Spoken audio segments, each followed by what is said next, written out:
Everyone, I'm going to welcome everybody to the Board of Zoning Appeals, the August 10th Board of Zoning Appeals. My name is Jeff Carson. I'm going to be serving as chair of tonight's meeting. We'll make a couple of introductions before we start. On the dais here with me, we've got Commissioner Aaron Ward, Commissioner Dwayne Beth, and Vice Chair Karen Jones. Online, we have Commissioner Mark Mueller, Commissioner Jim Ernst, Commissioner Beverly Easterwood. I think that's everyone we've got online. Yes. And then with the staff tonight, we have Byron Toy, Osiris Espinosa. We also have Rose Morris, Michael Farley from our legal department, and we have Mari Monheal. So with that, I'm going to turn it over to Rose Morris. She'll read the opening statement on how we'll run tonight's meeting, and we'll get started. Welcome everyone to the Board of Zoning Appeals. Members of the board are participating remotely by Zoom or present in the commission chamber. Mr. Jeff Carson is serving as chairman this evening. Please note the following instructions for the meeting. If you're joining by Zoom, please make sure you have an appropriate background. For those members of the public attending the meeting virtually this evening, please use the raise your hand feature if you want to speak on an application. If you are present in the commission chamber, please come to the microphone at the front of the room when the application is called. After the chairman recognizes you, please state your name and address and make your comments.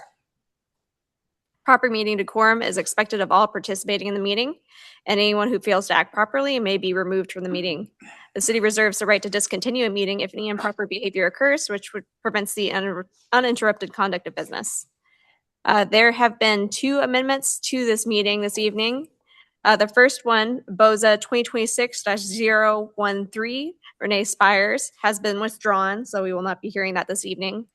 And then there are a few amendments to the numbers for the review of BOZA 2026-017, which I will read and get into later in this evening.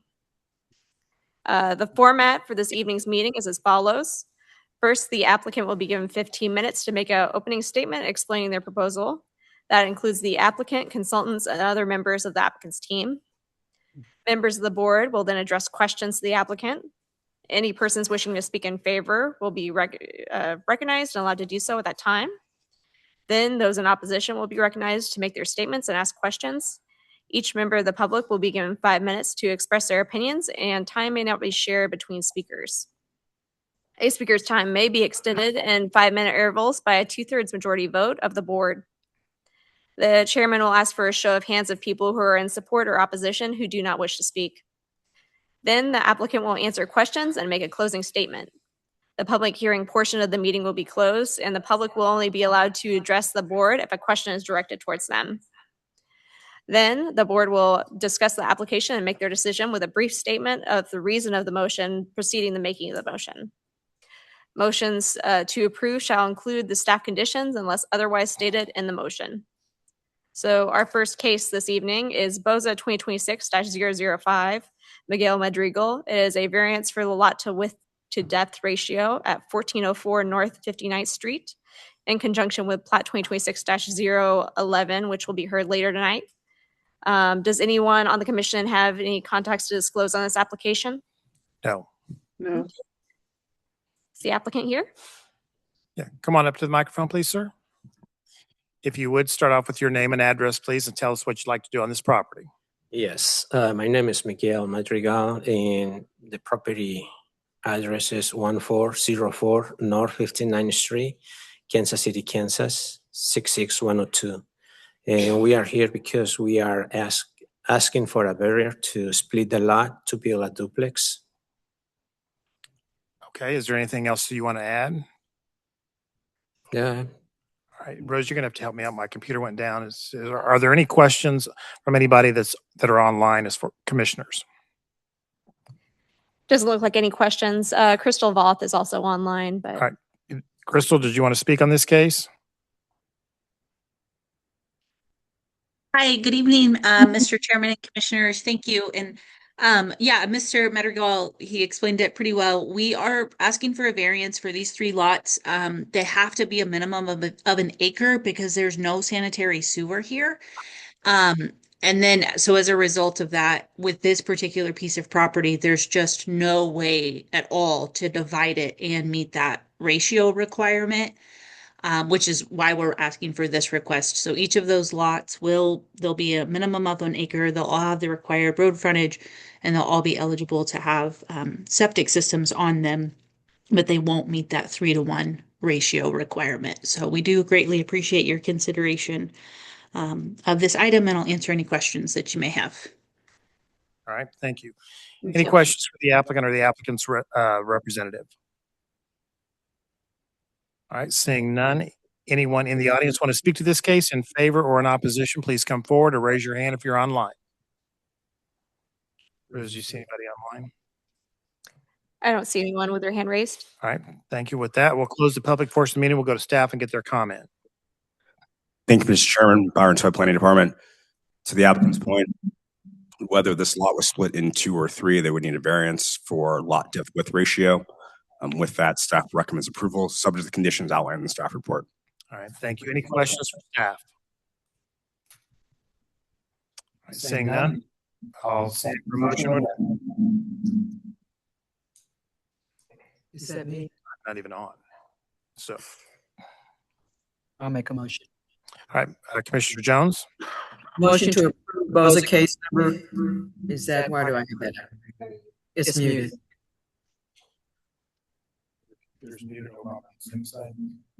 Oh. Sorry, that was my overall. Motion to approve Boza case 2026-005, subject to staff comments and stipulations. All right, thank you. Motion to approve made by Commissioner Jones. Is there a second? Second. Seconded by Commissioner Ward. Any discussion?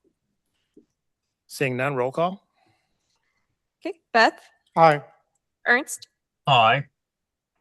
Jones, Aye. Moeller, Aye. Ward, Aye. Easterwood, Aye. Miller. Aye. Okay, motion carries 7-0. Thank you very much. Thank you.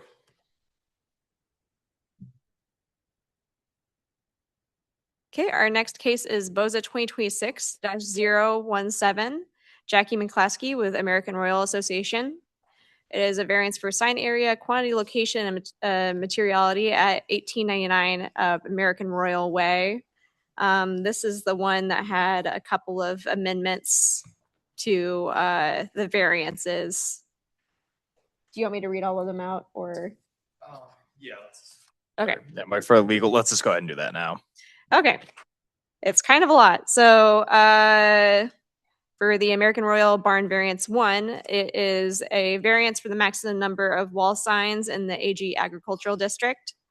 Table 711 1.5 states 3 wall signs are allowed in the AG Agricultural District. The applicant is requesting 10 wall signs, a violation of 7 wall signs. A variance for the maximum square footage allowed for wall signs in the AG Agricultural District. The cumulative total of the proposed wall signs is 1920 square feet, a violation of 1870 square feet. Variance 3, variance for the maximum number of projecting signs. The applicant is requesting 10 projecting signs, a violation of 9 projecting signs. A variance 4, the applicant is requesting 8 wall signs, a variance of 5 wall signs. Variance 5, the cumulative total of wall signs being proposed is 16,032 square feet, a violation of 1,582 square feet. Variance 6, 6 wall signs are being proposed to be 8 feet in height, a violation of 4 feet for each sign. The applicant is requesting 2 incidental signs totaling 285 square feet, a violation of 249 square feet. Variance 8, the applicant is requesting 24 banner signs, a violation of 23 banner signs. Variance 9, the applicant is requesting 1166 square feet, a violation of 5.66 square feet for the 24 banners. Variance 10, the applicant is proposing 130 square feet for each monument sign, a violation of 90 square feet. Variance 11, the applicant is proposing wood timber frame posts rather than a masonry, stone, or concrete base. Variance 12, the applicant requests 241 square feet for the accessory gateway signs, a violation of 232 square feet. Variance 13, the applicant requests 2 accessory signs, a violation of 1 accessory sign. Variance 14, the applicant is requesting 7.33 feet in height, a violation of 5.33 feet for each of the 2 accessory signs. And that's it. Does anyone on the commission have any contacts to disclose on this application? No. All right. I All right. hear from the applicant. Thank you. Your name and address, please. Thank you, Mr. Chairman, members of the board. Kevin Lee with the Polsinelli Law Firm, 900 West 48th Place in Kansas City, Missouri. Appearing tonight on behalf of the American Royal Association. Also have with me in the audience Jackie McClaskey, the president and CEO of the American Royal, as well as Adam Stearns with Multi Studio, who's the principal project architect. So pleased to be back before you all. It's been a few years, but as some or all may recall from when we came back through Planning Commission originally, the American Royal Complex is a regional tourist destination contemplated on roughly 80 acres at the intersection of 118th and State Avenue. With that regional tourist designation, as others that have come before you had the same issue, this is not in any way about trying to skirt or bring forward a lesser signage package than what the code requires. This is purely given the scale and magnitude of the project, trying to do 3 things and have an enhanced sign package that obviously, commonly are required with projects of this specialized nature and size. And so what we have sought out to do with the signage package and the variance request is really 3 things: provide clear site identification for again, what's going to be a regional tourist destination. So we're gonna have people traveling from all over. We also want to establish recognizable arrival landmarks on site, and then support safe and efficient wayfinding in connection with that as well. So as you heard from staff and saw in the staff report, there's a number of variances here required, but they all generally relate back to one of 3 things. It's either the quantity, number of signs, the square footage of the signs, or the height. And again, it's really just about the size and scale of the project, the multiple buildings that are contemplated on site, and the size of the land area we're talking about, and making sure that people can find their way to the site and really know what they're coming in for and the high quality experience that we look forward to delivering. We do have a short PowerPoint presentation, so happy to walk through the types of signs and the specific variances. I believe that all are familiar with the site that we're talking about. If I go to next slide, please. And so we've got a few different types of signs here. And what you see contemplated in blue at the corners are 4 monument signs. And so there are 2 variances requested for those monument signs that relate to square footage. They are limited to 40 square feet in size. We're requesting 130 square feet. And the base, as was mentioned, we're proposing wood timber frames, fitting with our design of our project, whereas the code requires masonry, stone, or concrete. And so we're requesting those 2 variances for those monument signs. If I could go to the next slide. So this is a example rendering of one of those monument signs. These also, I would note, are the only signage that are lit in any way, and it would not be projecting out. It's just to make sure that it's visible after hours. Go back to the next slide, please. Again, just coming back to the overall signage plan, we also have a number of what the code would call wall signs. On here, they're labeled naming signs, shown in dark blue. And those are, there's 5 variances needed there between what are really 5 different buildings. And so that's relating to the number of wall signs, limited to 3. We're requesting 10. This is for the 2 barns. They're limited to 50 square feet, and we're proposing cumulative 1,870 square feet, as was mentioned. That's the same quantity variance that we're requesting for the arenas. And then they're also limited to a maximum height of 4 feet. We're requesting 8 feet for those signs. Next slide, please. And so here's an example of those gateway signs. Next slide, please. In addition, we have projecting signs, what we're calling blade signs here. There's a variance needed there, as was mentioned. It's related to the quantity. I think we're requesting 10 signs proposed there. And then also incidental signage that we are calling brand signs. And that again relates to the square footage allowed by code 36. We're requesting 249 per sign. And then finally, next slide, please. That is an example. It's hard to see there on the left, but that's an example of the blade sign and zoomed in there. Next slide. And then also our incidental slides called by code, we're calling them brand signs. Same exact issue with square footage that we're requesting. And then finally, banner signs, 2 variances needed there relating again to quantity and square footage. So hopefully it's not exhaustive, but hopefully that gives you a feel for the types of signs that we're talking about. And happy to answer any questions that you all have. I would note that we're happy to stand on a positive staff recommendation, and there's been no public opposition to date that we're aware of. All right, thank you very much. Any questions from the commission for the applicant? I don't have a question. I just have a comment. I just wanted to say I commend you for, especially with this particular property and project, for the desire to have good signage, especially for visitors. I, for one, like when I'm visiting someplace to have crystal clear signage, and so I think that that's a real good thing.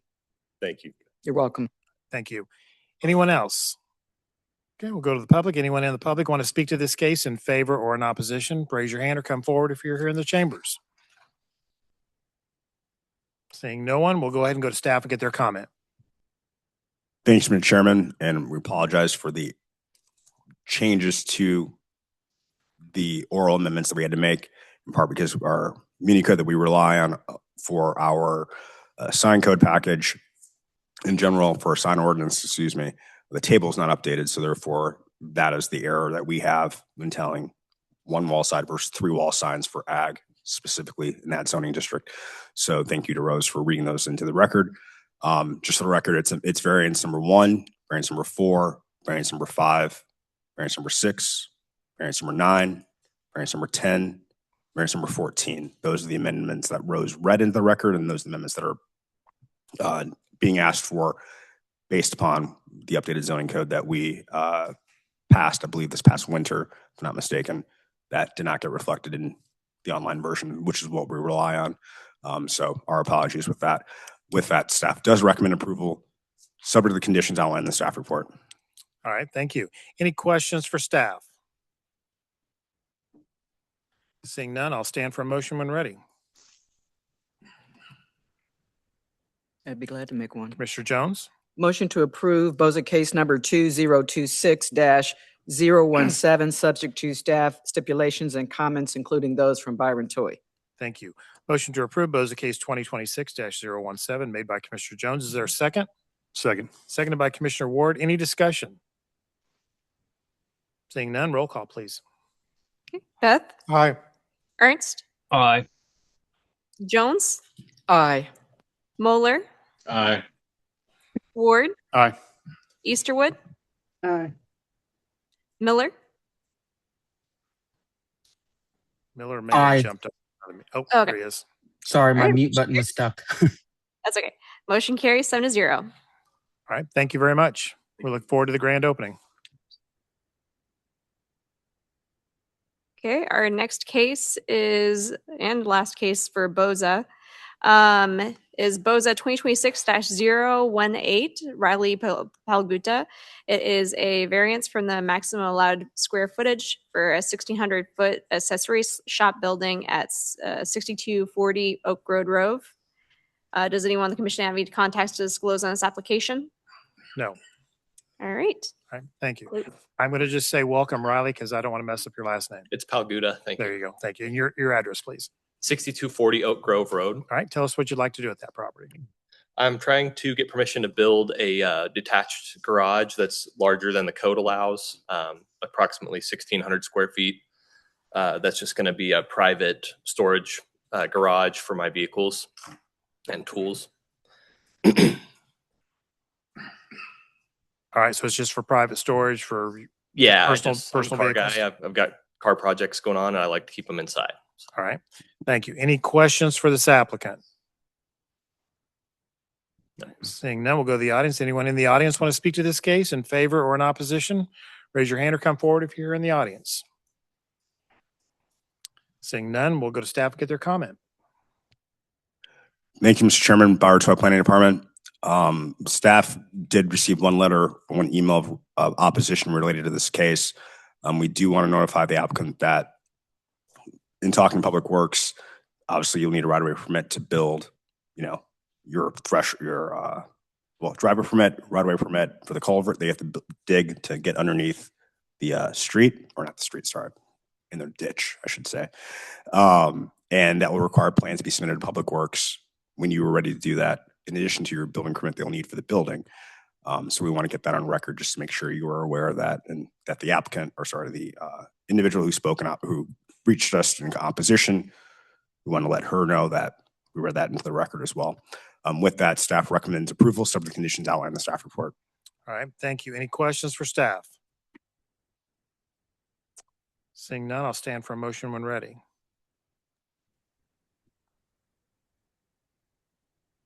Motion.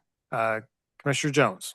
Motion to approve BOZA case number 2026-018, subject to staff stipulations and comments. Thank you. Motion to approve BOZA case 2026-018 made by Commissioner Jones. Is there a second? Second. Seconded by Commissioner Ward. Any discussion? Seeing none, roll call, please. Beth, Aye. Ernst, Aye. Jones, Aye. Moeller, Aye. Ward, Aye. Easterwood, Aye. Miller. Aye. Motion carries 7-0. All right, thank you. Thank you. I believe that concludes our agenda, correct, Rose? Yep, that was All our right, last thank you. case for. We will start the City Planning Commission in about 6 or 7 minutes, and so thank you all for your patience.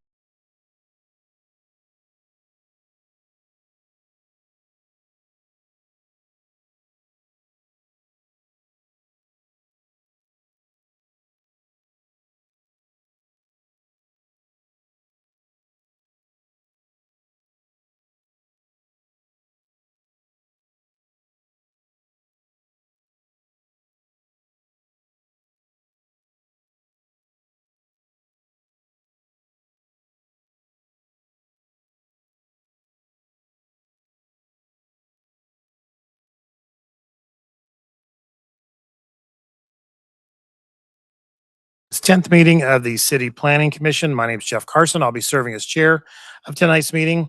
Before we get started, we'll make a few introductions. Here in the chambers with me tonight, I've got Commissioner Ward, Commissioner Beth on my right, and to my left, I have Vice Chair Karen Jones. Online, we've got with us tonight Commissioner Jim Ernst, Commissioner Mark Moeller, Commissioner Beverly Easterwood, and I believe we still have Commissioner Miller. We do not. Okay. I think I've got everybody. With staff with it. Sorry, with staff tonight, we have Michael Farley with legal counsel. We have Byron Toy, Osiris Espinosa, Alyssa Marcy, and Mari Monheil with the city planning staff. And so with that, I'll turn it over to Rose Morse, our executive assistant, to read the opening statement. I think I messed up your title. That's okay. Got the name right.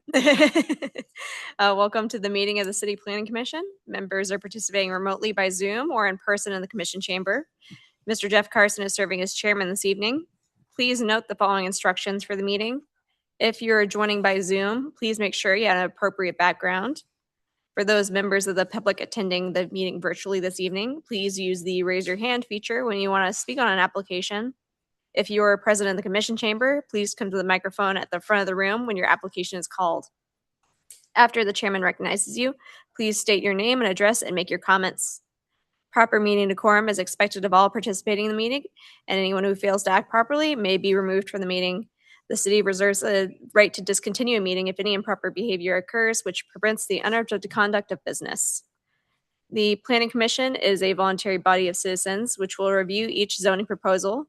For all change of zones, special use permits, vacations, and preliminary plan reviews on tonight's agenda, the Planning Commission makes recommendations to the Unified Government Board of Commissioners, who will then make their final decisions on Thursday, August 27th, 2026. For final plats and final plan reviews heard tonight, the Planning Commission's decision is final, and there will not be another hearing. The format for this evening's meeting is as follows. First, the applicant will be given 15 minutes to make an opening statement explaining the proposal, which includes the applicant, consultants, and other members of the applicant's team. Members of the commission will then address questions to the applicant. Then any persons wishing to speak in favor will be recognized and allowed to do so at that time. Then those in opposition will be recognized and make their statements and ask questions. Each member of the public will be given 5 minutes to express their opinions, and time may not be shared between speakers. A speaker's time may be extended in 5-minute intervals by a 2/3 majority vote of the commission. Then the applicant will answer questions and make a closing statement. The public hearing portion of the meeting will be closed, and the public will only be allowed to address the commission if a question is directed towards them. Finally, the Planning Commission will discuss the application and make their recommendation. If those in opposition want to formally protest a change of zone, a means is available by a legal protest petition, which can be obtained by emailing the Planning and Urban Design Department at planninginfo@wicokck.org tomorrow morning. Any application receiving a unanimous vote of recommendation by the Planning Commission will appear on the consent agenda of the Unified Government Board of Commissioners. Unless there is a request to remove an item from the consent agenda by the applicant, commission, or other interested parties, the Planning Commission's recommendation will be adopted. The consent agenda will also be heard at the beginning of the meeting at 5:30 p.m. The Planning Commission also has a consent agenda. The consent agenda is the first part of the agenda. Items are on the consent agenda are final plats, final plans, and special use permit renewals that have received a staff recommendation to approve. Unless there is a request to remove an item from the consent agenda, the staff recommendation on all items on the consent agenda will be adopted by the Planning Commission at one time. I will read a list of agenda items on the consent agenda, and when I have completed the list, the chairman will ask if there's any request to remove any items. This is your time to use the raise your hand feature, be recognized, and request that an item be removed from the consent agenda if you do not agree with the staff's recommendation. If you're in the commission chamber, please come to the microphone, state your name and address, and the item you want to remove from the consent agenda. The Planning Commission is required to disclose context about any item on the Planning Commission agenda. Before each item, I will ask if any contacts have been made, and members of the commission will be asked to disclose those contacts. Please note that your opinions will be forwarded to the governing body for their consideration, making a final decision on Thursday, August 27th, 2026 at 5:30 p.m. I will now read the items that are on the consent agenda. First is the consideration of the July 13th, 2026 City Planning Commission minutes. SP 2026-052, Nushin and Simone Bowman, is a special use permit renewal for a non-owner occupied short-term rental at 4448 Rainbow Boulevard. SP 2026-058, Aaron Woodson, a special use permit renewal for a short-term rental at 7917 Tarami Avenue. SP 2026-059, Tristan Perkins, a special use permit renewal for a short-term rental at 1945 West Lawrence Court. Plat 2026-011, Miguel Madrigal, is a final plat to divide one lot into 3 lots at 1404 North 59th Street. Plat 2026-027, Scott Sperry, is this final plat to construct a single-family home subdivision at 5444 Parallel Parkway. And PR 2026-013, Scott Sperry, a final plan review to construct a single-family home subdivision at 5444 Parallel Parkway. The items that I just read are on the consent agenda at this time. Does any member of the commission wish to disclose any contact on any of these items? No. All right, the commission will vote to approve these items in one vote unless there are requests that an item be removed from the consent agenda. All right, thank you. Does the commission, anyone on the commission wish to have anything removed from the consent agenda? All right, seeing none. Anyone in the audience want an item removed from the consent agenda for special consideration? Seeing no one, I will entertain a motion to accept the consent agenda as presented. Motion. Commissioner Jones? Motion to approve the consent agenda as presented. Thank you. Motion to approve the consent agenda made by Commissioner Jones. Is there a second? Second. Seconded by Commissioner Ward. Any discussion? Seeing none, roll call, please. Okay, Beth, Aye. Ernst, Aye. Jones, Aye. Mueller, Aye. Ward, Aye. Easterwood. Aye. Okay, motion carries 6-0. All right, thank you. The special use permits will go before the Board of Commissioners on what date? It is August 27, 2026. August 27th at 5:30 PM, correct? Yeah. All right, thank you. Okay, I will now continue with the non-consent portion of the agenda. All the items on the consent agenda have been approved. They're gonna scroll right through.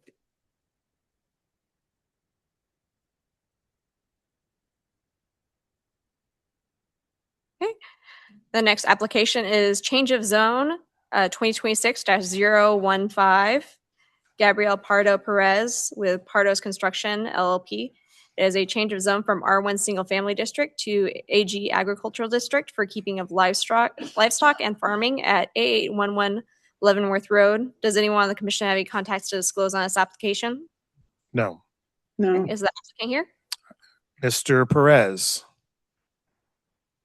Gabriel Perez. There we go. Cindy Miranda, are you presenting? I can't unlock. I don't. Okay, I see. I think when I went offline, I didn't get promoted back up.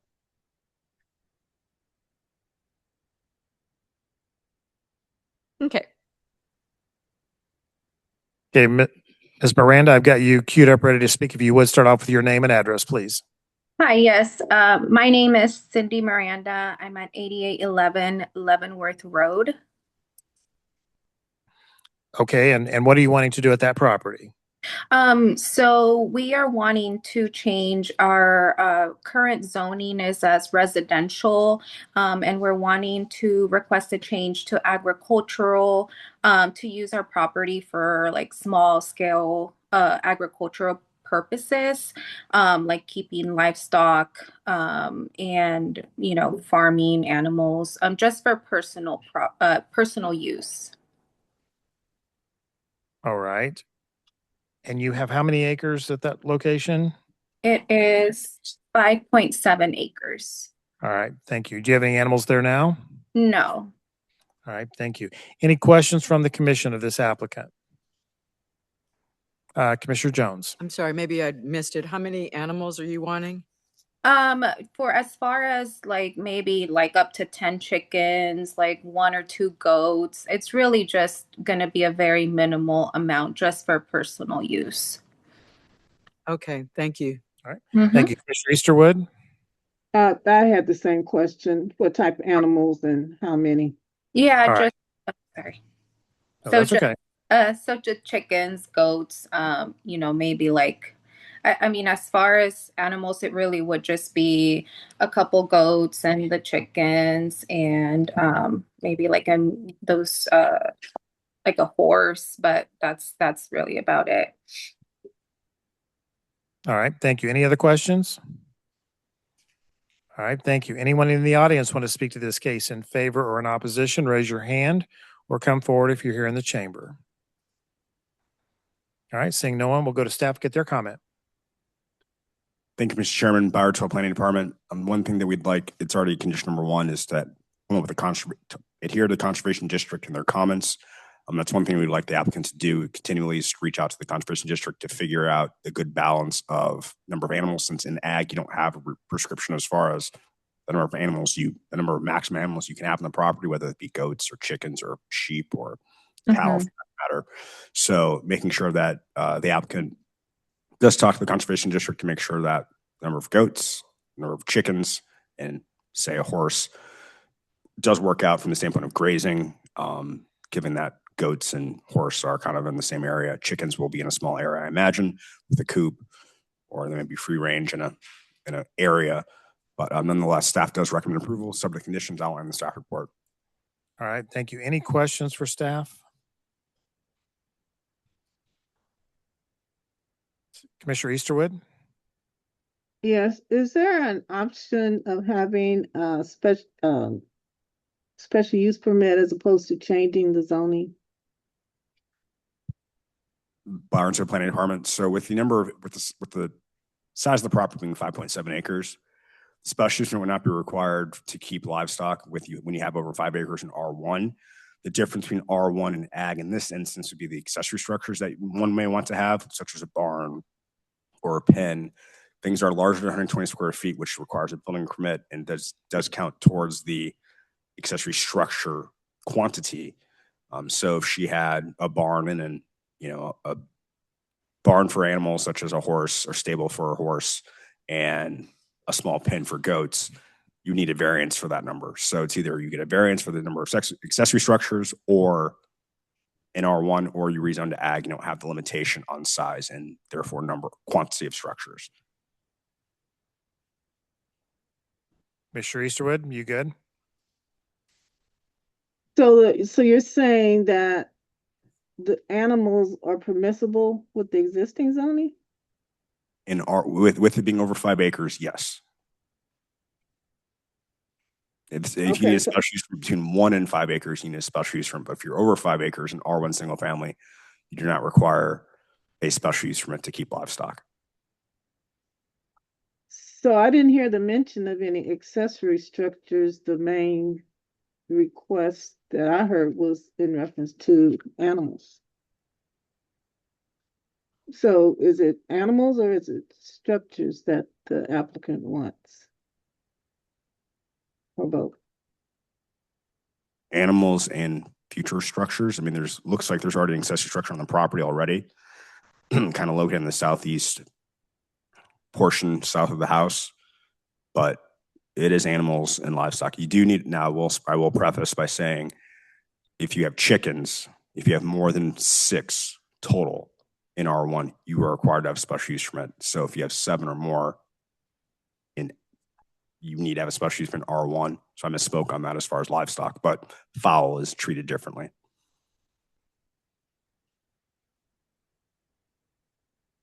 Okay. All right, other questions? All right, thank you. At this point, we'll go to the public. Anyone in the audience want to speak to this case in favor or in opposition? Raise your hand or come forward. Seeing no one, we'll go to staff. Did we do that? Staff. All right, so this is deja vu, right? We already went to you. I don't want to hear from you anymore. Okay, so your recommendation is for approval. Yes, that is Thank correct. you, and I'm sorry for going back in time. Any questions for staff? All right, seeing none, I'll accept a motion. Motion read. Commissioner Jones.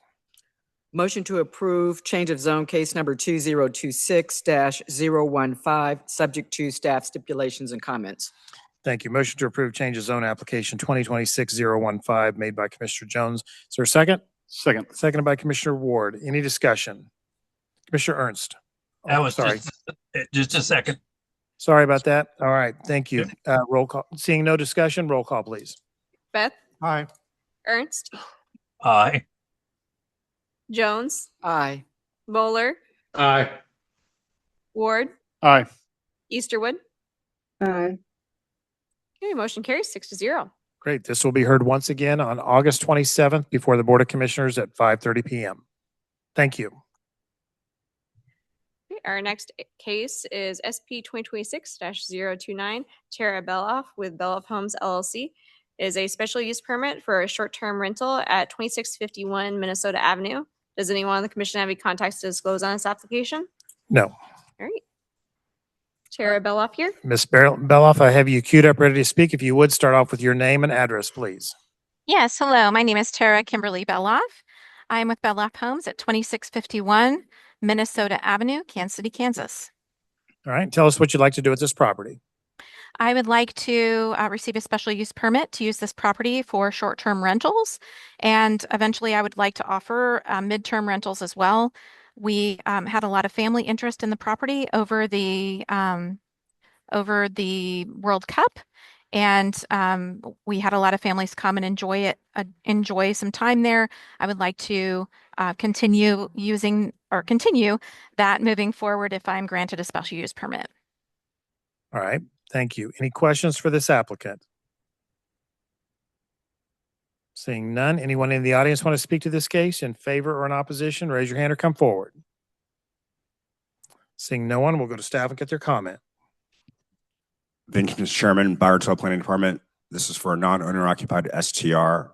Staff recommends approval for 1 year. All right, thank you. Any questions for staff?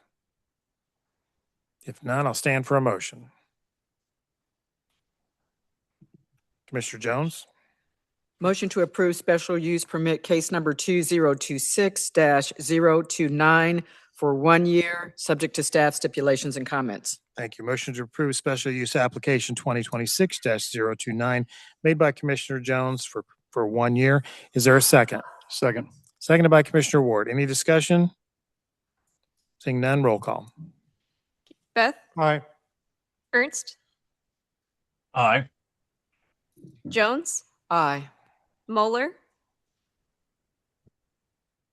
He's saying aye. Okay. He's waving aye. All right. Ward, Aye. Easterwood. Aye. Okay, motion carries 6-0. All right, thank you. This will be heard once again, August 27th at 5:30 p.m. before the Board of County Commissioners. Thank you. Thank you. Our next case is SP 2026-035. John Badgley is a special use permit for a short-term rental at 1710 North 90th Street. Does anyone on the commission have any contacts to disclose on this application? No. All right, legal, do you want to give us an update on why we're hearing this back? Or staff, whoever would like to do it. Mike, for the legal counsel, I can kind of give you the mechanics of it. So, as most of you are aware, a application, when it's sent to the Board of Commissioners, they have one of three choices, one of which is to remand back. They can do that for a variety of reasons, whether they are seeking additional information, whether there's additional factors they wish the Planning Commission to reconsider, a variety of circumstances. So this is back on a remand. Beyond that, I can let Mr. Toy speak to the takeaways that the Board of Commissioners had discussed. All right, thank you. Mr. Toy. Thank you, Mr. Farley, Wyandotte Planning Department. So essentially, remanded back for the Planning Commission to discuss options with the applicant regarding, one could say, securing one's property, preventing, guests from crossing from his property to neighboring property. All right. Does anybody have any questions about this case? We're not going to reopen any public testimony on it, but I know we had pretty extensive testimony last month or when it was heard. Commissioner Ernst? I thought that they lacked the votes to pass it because we were 4-3, and that's why it did not pass. I missed the part where it got remanded back to us. Can someone clarify for me? So, Wyandotte Planning Department, Commissioner Ernst, the Board of Commissioners had 2 motions to pass, and that failed. So that is why, at this last meeting, that is why they remanded it back. I would say that's why they remanded it back, but that is, they did not have the votes to, as you say, approve because it failed. The motion failed twice. So for lack of a motion to approve and lack of a motion to deny, it came back to us. They didn't make a motion to deny. Michael Farley, legal counsel. So the board, yes, the Board of Commissioners, the first motion was to approve. That failed because it did not accomplish a majority. The next motion was for a remand to Planning Commission, and that passed 6-3. And the only details from the remand was to obtain some additional information from the owner about possible screening or fencing or something to that nature. Yes. And do we have the applicant available this evening? Mr. Badgley. and he is not available, so we're not able to ascertain that. So at this, go ahead, Commissioner Jones. So, Byron and staff, was the applicant advised that they needed to be here? Yes, they were. They were. Mm. Okay, so I would say to staff and to the chair and the legal counsel that, one, let me just say this, unfortunately, I was out of town and was not here for that meeting, but have had some discussion about the goings-on of that meeting. I'm not comfortable proceeding because I had some questions for the applicant, and the applicant's not here to answer it.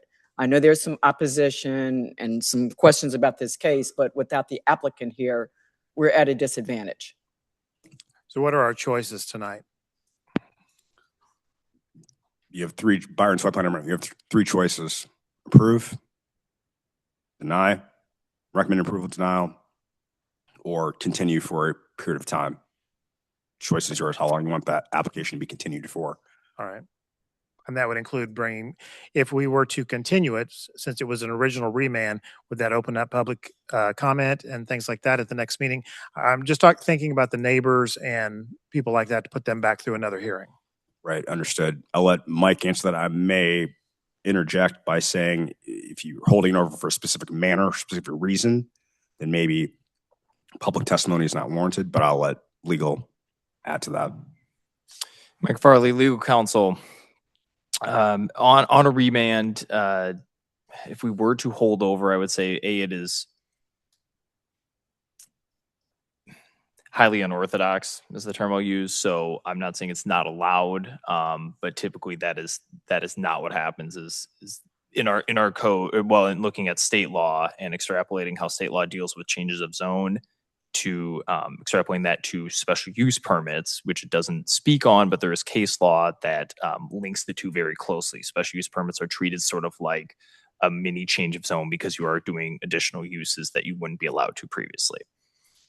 Setting the table there. So that being said, state law does say planning commission on remand has three choices, but remains silent about whether you have to follow one of those three choices. So it is send back with a recommendation of approval, send back with a recommendation of denial, or send back with a recommendation of modified approval, changing a condition of approval, something like that, whether it be saying, okay, you have to build a fence, for example. All right, you have Commissioner Jones, who is not here, so I'm assuming you're not probably able to make a decision if another motion were to hit the floor. Correct. That's where I have a level of discomfort, but I have a question for legal counsel. Yes. So did I understand you correctly that normally that it's highly unorthodox for us to hold over?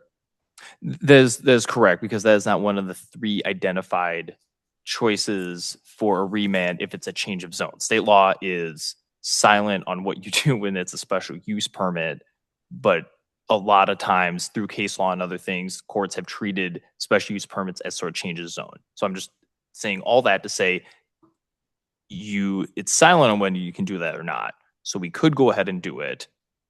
I would just caution it.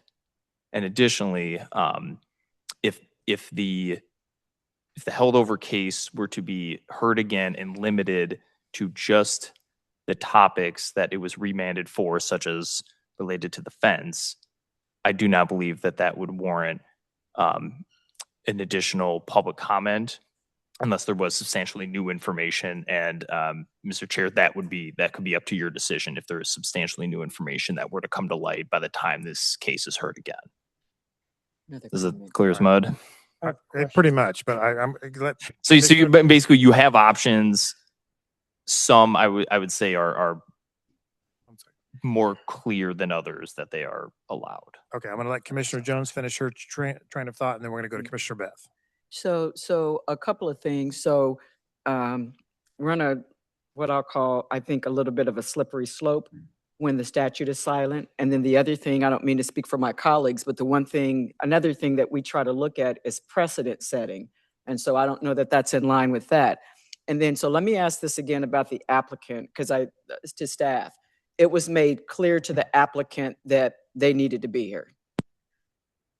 So I'm just going to say, don't mean to be mean, but when it's made clear to an applicant that they need to be here and then they don't show up, They were in the list of my reminder email. I don't know if anyone personally talked to them after the meeting and told them to be here, but they received the email.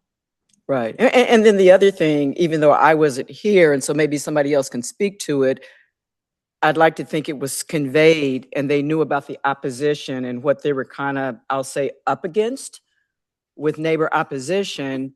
And that should have conveyed a level of importance on why you need to be here.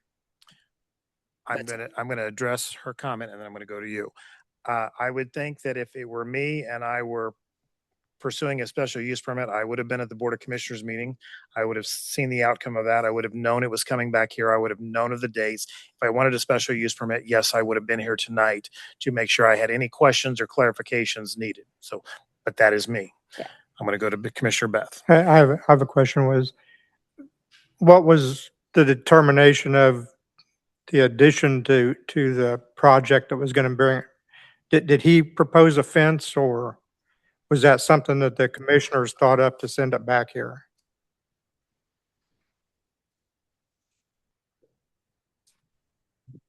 Or is this a fishing expedition and we're supposed Cities to do and the Youth work? Planning. So while we were presenting the case, staff mentioned the fence that it could be an option, a condition to be added. So that conversation opened up. However, during that process, they decided not to go with it because they didn't want to make another expense. And they didn't want to point at one property and not the others. So could the commission have added a fence as a stipulation there for approval? Byron Toy Planning Department, yes, they could have. Okay, and there, I don't believe the fence was the issue. The issue was I remember the meeting well because it was packed full of neighbors with all kinds of things that were going on there. Vendor tents and such, and the noise. And if I remember right, he said he was going to be in the Philippines or Thailand somewhere. And that was one of the other problems, was he wasn't even have a good plan for management because he was going to be out of the country. So I would remake the motion for approval if the chairman is happy with that, or to deny it if the chairman is happy with that, and send it back to him. Did you make a motion? I made a motion to deny it the last time. Okay. Well, you said approve and then you said deny. Right. I meant approve my denial. Okay. Before you do that, and I get clarification, I'm going to go to Commissioner Ernst. Well, I was seconding his recommendation because I didn't get a chance to make the motion for denial. Okay. So I'll wait until you finish. All right. So let's go back. Make that motion. Okay. I move to deny SP 2025-035, 2026-035, based on the party didn't show up and there's it doesn't fit in the character of the neighborhood because of the complaints. All right, thank you. So motion to deny case number special use permit 2026-035 made by Commissioner Beth for reasons of incompatibility with the neighborhood character and failure of the applicant to show up to address any questions. And is there a second by Commissioner Ernst? It is indeed. All right, thank you. Discussion on the motion for denial. All right, seeing none, roll call. Beth? Aye. Ernst? Aye. Jones? Aye. Moeller? Yay. Ward? Nay. Easterwood? Aye. You said aye? Yes. Aye. I guess motion carries 4-2. All right, thank you. This will be heard at the Board of Commissioners on August 27th at 5:30 p.m. Thank you. Okay, our next case is SP 2026-041. Jessica Wilkes is a special use permit for a short-term rental at 3131 South 47th Street. Does anyone on the commission have any contacts to disclose on this application? No. Okay, Ms. Wilkes, I have you queued up ready to speak. If you would, please start off with your name and address. Hi, you can hear me? Okay, awesome. Jessica Wilkes at 3131 South 47th Street. I am requesting a special use permit for a short-term rental. It is my primary residence, so I am maintaining it myself as well. And excited to do that. We had a lot of good guests during the FIFA World Cup, and honestly, it's been a nice little passion of mine to host some guests. All right, thank you. Any questions for this applicant? All right, seeing none, anyone in the audience want to speak to this case in favor or in opposition, please come forward and raise your hand. Seeing no one, we'll go ahead and go to staff and get their comment. Thanks, Mr. Chairman. Staff recommends approval subject to conditions outlined in the staff report. All right, thank you. Any questions for staff? Seeing none, I'll stand for a motion when ready. Motion, Commissioner Jones. Motion to approve special use permit case number 2026-041, subject to staff stipulations and comments. Thank you. Motion to approve special use application 2026-041 made by Commissioner Jones. Is that a second, Commissioner Easterwood? Yes, sir. All right, thank you. Any discussion? Seeing none, roll call, please. Beth, Aye. Ernst, Aye. Jones, Aye. Moeller, Aye. Ward, Aye. Easterwood. Aye. Okay, motion carries 6-0. Thank you. This will be heard once again, August 27th, 5:30 p.m. before the Board of Commissioners in this room. Next application is SP 2026-053. Angelo Goro with N&Z Family Friends LLC is a special use permit for an auto glass repair business at 2810 North 44th Street, Suite B. Does anyone on the commission have any contacts to disclose on this application? No. No. Mr. Goro, name and address, please. My name is Angelo Goro. I'm requesting a special use permit for 2810 South 44th Street, Suite B, for an auto glass repair and replacement business. All right. Thank you. So you're the only type of repair you're going to be doing is just glass repair? Correct. All right. Any vehicles being stored on the property or anything like that? No, all vehicles will be stored inside of the warehouse. Inside the warehouse? All right. Any questions for this applicant? All right. Anyone in the audience want to speak to this case in favor or in opposition? Please come forward or raise your hand. Seeing no one, we'll go ahead and go to staff and get their comment. Thanks, Mr. Chairman. Byron Planning Department. As the applicant said, the vehicles will be stored inside. This is just glass repair and replacement. Similar to, I imagine, like your Safe Glass or Safe Light repair, similar in that nature. So no body work, no paint. He doesn't like you promoting other businesses, Mr. Tucker. Nothing like. We can nothing keep like that to a minimum, please. Fair point. With that, staff recommends approval, subject to conditions outlined in the staff report. All right, thank you. Any questions for staff? All right, seeing none, I'll stand for a motion. Commissioner Jones. Motion to approve special use permit case number 2026-053, subject to staff stipulations and comments. Thank you. Motion to approve special use application 2026-053 made by Commissioner Jones, seconded by Commissioner Easterwood. Is that correct? Correct. Thank you. Any discussion? Seeing none, roll call. Beth, Aye. Ernst, Aye. Jones, Aye. Moeller, Aye. Ward, Aye. Easterwood. Aye. Okay, motion carries 6-0. Thank you. This will be heard one more time, August 27th at 5:30 p.m. in this room. Thank you. All right, thank you. Next application is SP 2026-060, Carla Ford with Moments with Cray LLC. It is a special use permit for a short-term rental at 3237 Kimball Avenue. Does anyone on the commission have any contacts to disclose on this application? No. No. All right, Ms. Ford, I've got you ready to speak. If you would, please start off with your name and address. My name is Charlotte Ford. My address is 3237 Kimball Avenue. I've been operating the property as a short-term rental since May, providing safe and comfortable lodging for visitors to KCK. I experienced strong business during the World Cup and positive experiences. So I would like to continue on. The property is professionally managed and operated strictly as lodging, not an event or party venue. All right. Thank you. Any questions for the applicant? Seeing none, anyone in the audience want to speak to this case in favor or in opposition? Raise your hand or come forward. Seeing no one, we'll go to staff. Thank you, Mr. Chairman. This is a non-owner occupied STR, and therefore staff recommends approval for 1 year. All right. Thank you. Any questions for staff? Seeing none, I'll stand for a motion when ready. Commissioner Jones.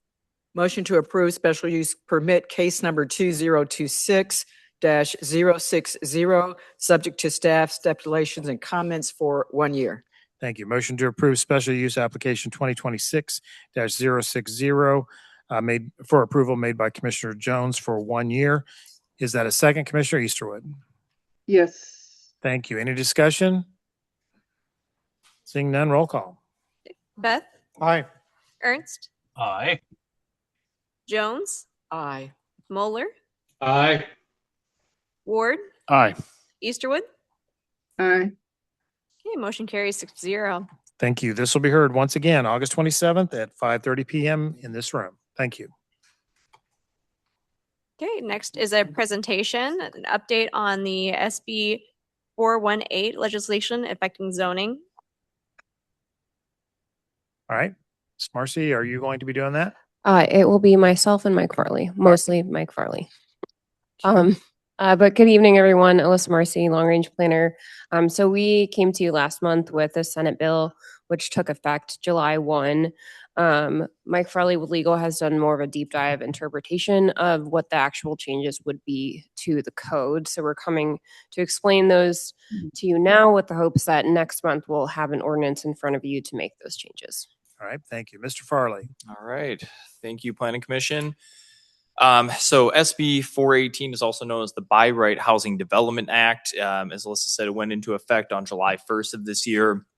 There are 5 sections of it, 4 of which are relevant to the zoning code and then by proxy to the Planning Commission. So first section, this is an oversight, and then we're going to jump into 4 of the 5 sections to discuss more detail. So oversight is what they're doing is they're creating a certain set of housing typologies that are now going to be considered by right in the state of Kansas with certain approval deadlines related to zoning and building codes that will be associated with that. So 30, 60, or 90 days, depending on certain situations.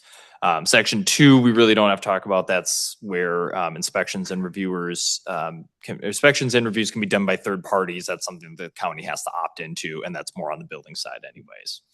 Section 3 addresses single-family residential construction standards.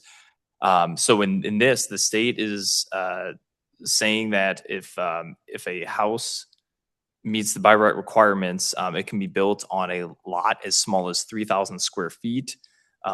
It is only required to have a single car garage and a couple other requirements as well that we'll get in more detail. Section 4 actually waives the protest petition requirement or opts out a rezoning to a single family district, opts that out of the protest petition practice. So if someone's rezoning, if it's a non-state or county entity that is rezoning to, let's say, R1, then the protest petition actually does not apply at that point. That is state law now. And then lastly, this last one basically says that if any residential use can be found is allowed in any zoning district, so whether that's residential, commercial, some other type, then by right, a single family home is also considered allowed by right in that zoning district. So we'll jump ahead and kind of get this in more detail. I realize I hit you with a lot there. And frankly, there are a lot of big changes, at least up front, and we'll sort of talk about what that means in a little more detail, and then how that's going to affect planning and zoning and the planning commission. So for this designation of by right housing, that's going to apply to any eligible single family, duplex, townhome typology, as well as ADUs, but they can only be considered by right if they meet all the zoning requirements. So if someone comes in and still needs a setback for a variance or doesn't, meet the correct zoning or something like that, this would not apply. Now, if they do need a plat, and that's the only planning application that they need, it's still considered by right. And from there, the review from the date of the application to when approval has to be granted or written denial with the reasons given. If you have a plat, you only have 60 days. The city only has 60 days, and you get an extension of additional 30 days if that plat is for 40 or more units. So we're talking these larger subdivision. So already you can kind of see maybe the first potential issue here. Right now, our planning process from the potential date that an applicant could turn their application into planning to when it's approved, when a plat's approved by planning commission, is going to be more than 60 days. It could be more than 90 days. So one of the things we'll be bringing forward next month is a carve out to kind of create like an expedited plat process in order to meet that requirement. And we will figure out how that works along with all the other noticing requirements, not only that local code provides, we'll try to hew that as much as possible, but also making sure that we're still in compliance with the rest of state law and find out how we're going to make that work.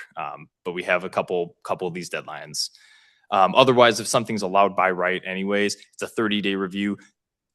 That actually shouldn't be much of a problem, especially on the planning side, because if it's allowed by right, they can just go ahead and do it. That just gets kicked over to building inspections, and we're on to the next process. So got all that going on. And then additionally, I mentioned ADUs are allowed by right. Technically, with our code right now, ADUs are not allowed anywhere except in a narrow lot design guideline build and new build.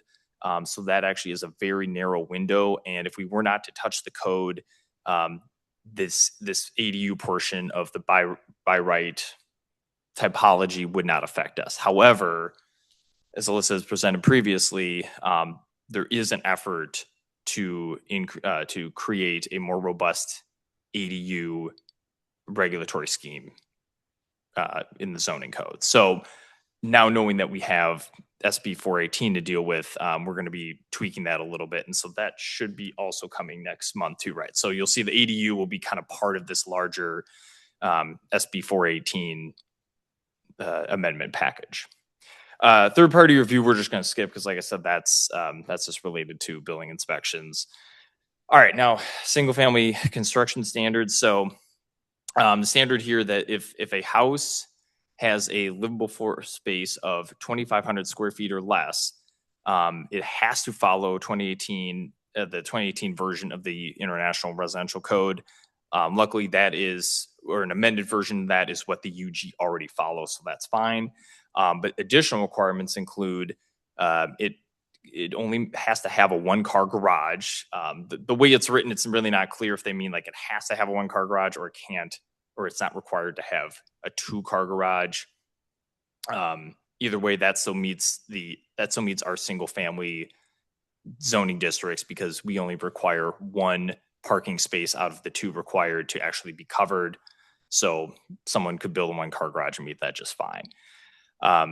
Another requirement is only one side of the building, the front side, is required to have an architectural finish. So that could have potential effects on residential design guidelines that are found in some of our area plans. The Rosedale area plan comes to mind. Again, at this point, it's one of our older area plans, but it does have a residential design component to it. So that would potentially run into conflict, or part of it run into conflict with this. And so again, state law is going to supersede. So we could see an effect there. And then lastly, this house by right, as described, can be built on a lot that is 3,000 square feet.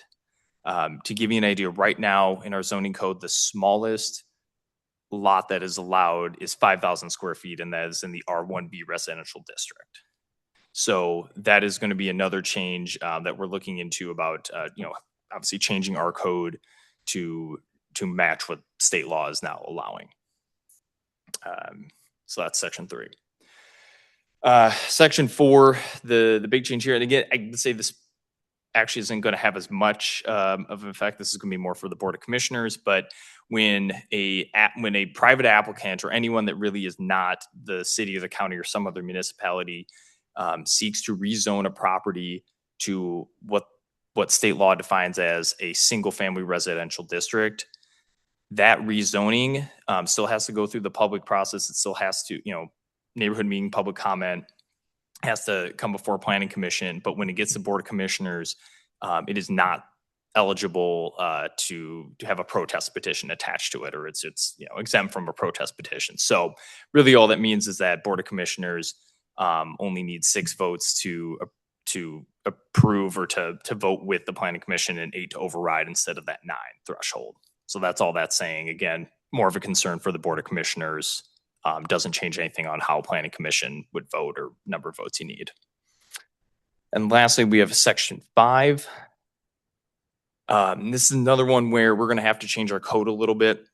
So this says that any zoning district that allows for some sort of residential use also has to allow for single family residence.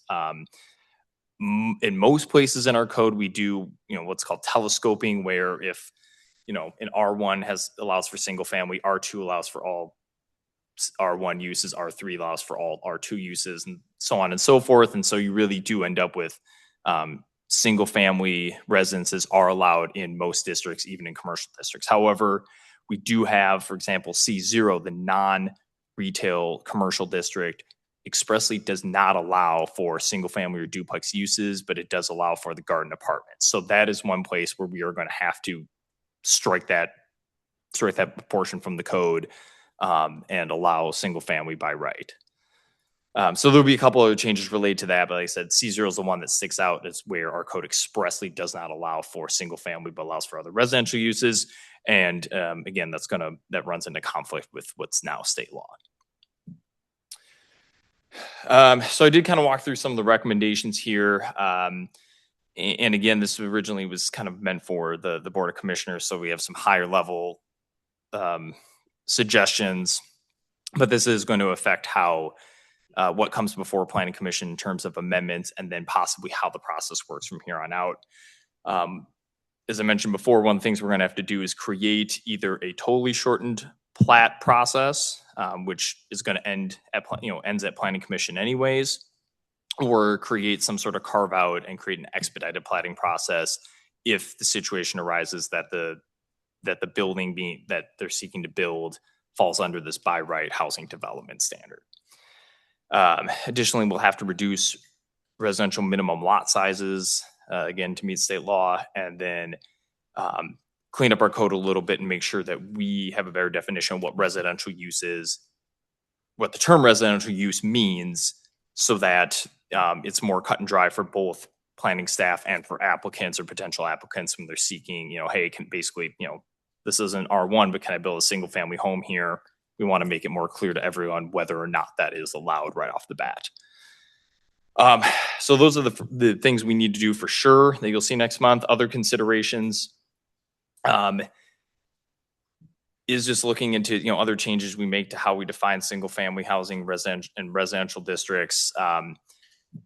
Take a look at our planning process again, seeing if there's any way that we can use the state law to help expedite the process, while also making sure that we're meeting all the noticing requirements, creating an internal appeals process. I guess that's one thing I forgot to mention for these by right applications when they're submitted.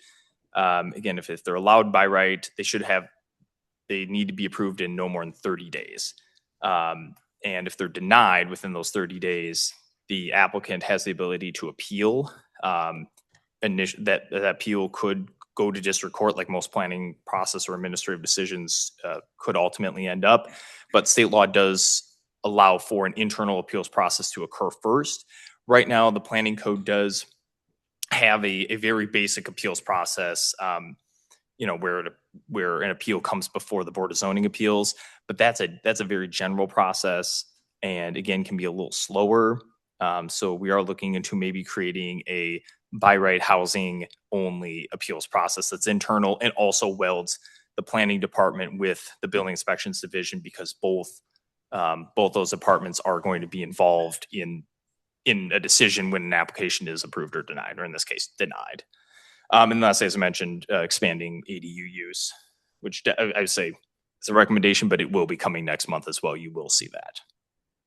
Yeah, Alyssa Marcy Planning. And we talked about this last time, but one of the biggest issues is that we just really don't define what an ADU can be or look like. Neither does the state Senate bill. So in this case, this is pulled from our draft ADU ordinance, but being able to give some flexibility. Can it be attached to a house? Can it be an interior basement kind of ADU, detached, a conversion, so on and so forth. And a lot of those are based on those cases that you've seen come to BOZA, which is someone's already done it and they're being told they're not allowed to. So we know that we do see a lot of variety in what ADUs can look like. But that will come with these changes next month. Again, so we're hoping to propose them at the September 14th meeting and then hopefully move to BOC that month for a vote. Anything else? So what do you need us to do in the meantime? I mean, we need to be, what kind of homework should we be doing to be ready for this next month?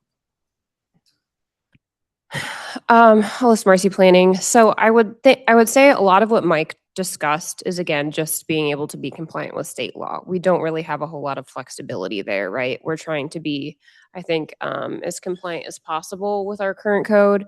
I think if you all are interested, I'm happy to send you the draft ADU ordinance if you want to provide comments on it. We do have that ready to go. But again, really most of what's coming to you is just going to be able to be within the law. So it's really not going to be open to a lot of changes, is more for information and then a blessing. Yeah, correct. All right, thank you. Anything else, Mr. Farley? That's about it, man. Don't want to make any promises on planning's behalf, but the sooner we can get everything ready to go, the sooner we can try to get it out to Planning Commission for review, maybe even ahead of agendas. Again, I don't want to make any promises for another department, but I know a lot of that relies on me getting that draft done. So, well, and you just came back to work. Nobody's listening to you right now. Yeah. So if you don't have a lot of time to read it, you know who to blame. Why don't you spend a couple of days at the office and we'll talk? Yeah. And welcome back, by the way. I understand you're back now, so thank you. Anything else? That is it. All right, thank you. And we have one last item, correct, Rose? Correct. I'm sorry. Do. Commissioner Jones. Well, thank you for the information, but the date, the year part was wrong on that. Oh, yeah, it says the 27th and it has to be the 26th, so that seems confusing. And I'm glad that AV is going to be ready. Oh, okay. I'm sorry, were there any questions from the commissioners to legal counsel or staff? All right, thank you. I'm sorry, Commissioner Easterwood. Was Commissioner Jones asking a question? I couldn't hear what she said. She couldn't hear your question, Commissioner Jones. Oh, no, and I think I might have said this when we got information last time, Commissioner Easterwood. It says 2026, I'm sorry, 2027 as the effective date, but it should be 2026 instead. And I do have one other question, if that was all you had, Commissioner Easterwood. That was. Go ahead. So the sections that there is a conflict, since the state law has taken into effect, how long does UG have to comply? Right now, I mean, that's what I thought. As of July 1st. So again, we have not faced anything. And if something were to come up, in the next month or, month and a half before it's officially passed, obviously we just have to comply with state law and just go ahead and do that. Part of the changes are to just make sure, we're in conformance with state law. And also, it's going to help staff, applicants, everyone else just know, what is on paper is what we do, and not get some sort of surprise later on when we say, oh, actually, this isn't right because of state law. So and I'm trying to clean it up. One more question too. So the plans, and I think that was part of Section 3. If let's say we're talking about Northeast Area Master Plan, if they have things that are in conflict with the state law, they too have to get in compliance ASAP. That is correct. So if there's anything within the area plan itself, like I mentioned, the Rosedale architectural or the residential guidelines, as much as they either conform with state law or state law is silent, they can still continue. But if anything runs into direct conflict, notably the architectural finishes, again, we can encourage houses to look a certain way, but they do not have to. All right, thank you. All right, Rose, go ahead. Okay, our last item is the downtown Kansas City, Kansas self-supporting municipal improvement district. Yes, ma'am. Good evening. I'm Dawn Rattan. I'm the Executive Director for Downtown Shareholders of Kansas City, Kansas. And we are up for our 10-year renewal. What you have passed around is our Schmid Self-Supporting Municipal Improvement District map. And I have a lot of slides, but I'm going to fly through them. But I don't know the last time you've heard from Schmid/DTS, so I'm just throwing a little bit of everything with you, recognizing I stand between you and adjournment. So Schmid, it stands for Self-Supported Municipal Improvement District. What we are clean, safe, activated, and growing. As we prepare to renew the Schmid, we are continuing to make progress in placemaking, business engagement, safety, and planning. So skipping the next slide, just an overview is that the improvement district is downtown property owners who are investing in their own district. Sorry, and you probably have an older version of this. I can send you the newer version. They are investing in their own district. It's funded by property assessments and other funds. So in 2026, we received about $233,000 from business owners. In 2027, we will be revenue neutral, and we're going to get about $177,000 from our businesses in the district that you see outlined there. We've been in existence since 2008. Our primary focus is on cleaning, security, and marketing, and we're renewed by every 10 years. We do have a commission-appointed advisory board. You have the map in front of you, but if you'll see, we are north to south. We are Washington to Torome. East to west, we are 3rd Street to 12th Street. Our advisory board is listed up here. You'll probably see names that you know. Again, they're appointed by our commissioners, and in the past few years, we've increased our engagement. On the next slide, with cleaning, we use Simmons Security for cleaning. They have worked continuously up until today. This is the older version. Sorry, I didn't get the newer version through 2026. As well as we have now added increased funds for biohazard cleaning at the request of the businesses.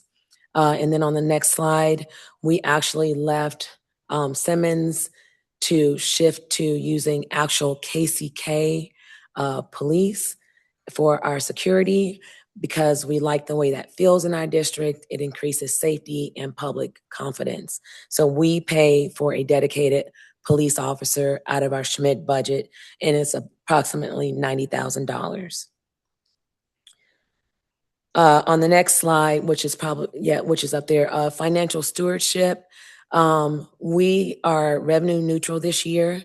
We were revenue neutral last year. For us, revenue neutral, as I said, is going to reflect a smaller amount that we receive from the business owners' property assessments. And in the resolution that we're preparing with Mr. Conway, we had a maximum of about 13.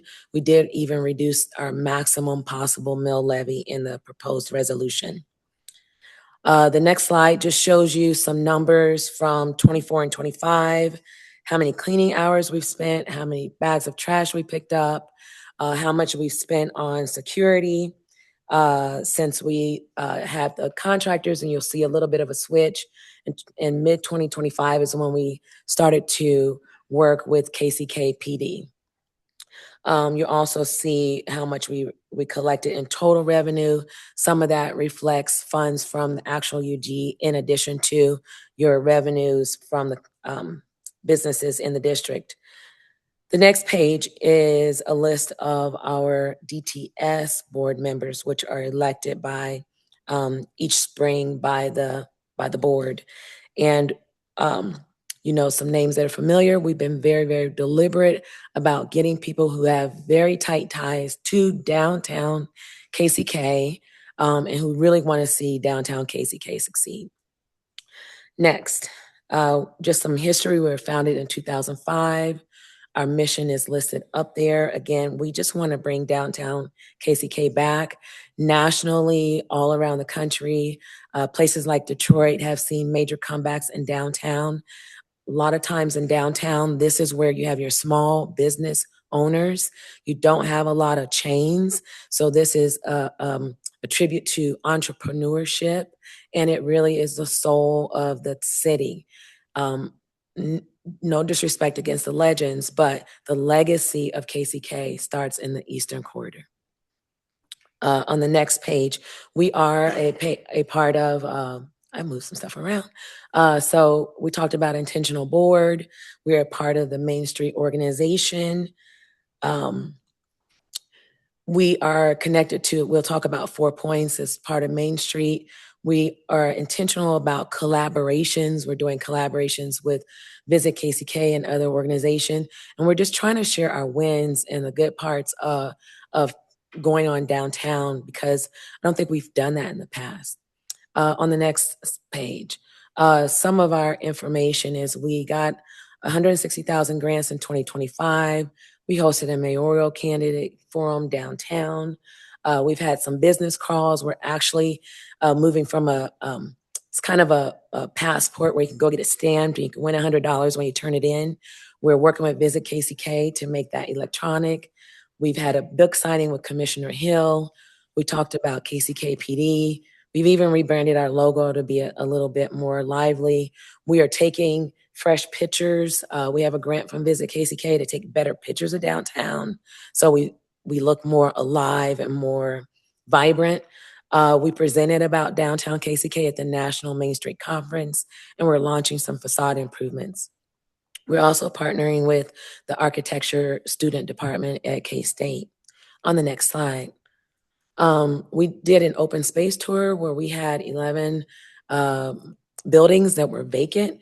We had the owners open them up so we could actually walk inside the building, and prospective owners and investors could see it. There are fresh banners downtown.